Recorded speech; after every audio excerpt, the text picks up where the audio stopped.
Bonsoir Élodie Cousin, vous êtes notre correspondante au Kenya. Comment ce résultat a-t-il été perçu par la population?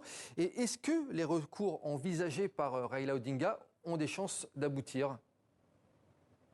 Eh bien, les résultats étant extrêmement serrés, comme on a pu le voir dans votre sujet, eh bien, ça montre vraiment à quel point les Kenyans étaient partagés entre William Ruto et Raila Odinga. Et donc, à l'annonce de la victoire de William Ruto, les Kenyans sont aussi bien sortis pour exprimer leur joie que pour exprimer leur mécontentement. Aujourd'hui, le retour à la vie normale est complet.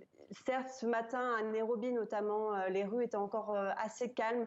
La plupart des gens attendaient le discours de Raila Odinga dans l'après-midi, mais une fois qu'il a parlé, surtout qu'il a insisté sur le fait que les Kenyans ne devaient pas manifester, eh bien, la plupart des boutiques, magasins ont pu réouvrir. Alors, Raila Odinga a dit que le président de la commission électorale était un dictateur, qu'il avait mis en danger le pays et la Constitution, mais il insistait sur le fait qu'il devait suivre les procédures légales qui lui étaient offertes, et il espère que, comme en 2017, eh bien, la Cour suprême pourra le suivre, lui donner raison et annuler cette élection. Cependant, est-ce que cela va pouvoir aboutir cette année?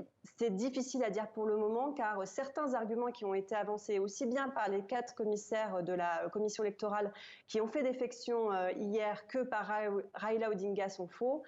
D'autres, comme celui de dire que tous les membres de la commission électorale devaient être unanimes dans la décision de l'annonce de William Ruto, divisent encore certains experts du pays. En tout cas, ce qui est sûr, c'est que Raila Odinga a désormais 7 jours pour pouvoir déposer un recours devant la Cour suprême. Et on suivra ça bien entendu. Alors Élodie, en plus de leur nouveau président, les Kenyans étaient appelés à élire également leurs députés notamment. Un scrutin marqué par la percée historique des femmes au sein de la future Assemblée.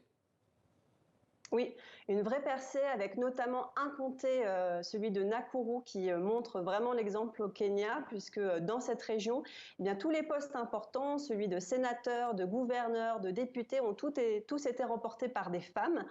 En tout, il y a 37 femmes qui ont été élues pour ces élections. C'est 8 de plus qu'en 2017.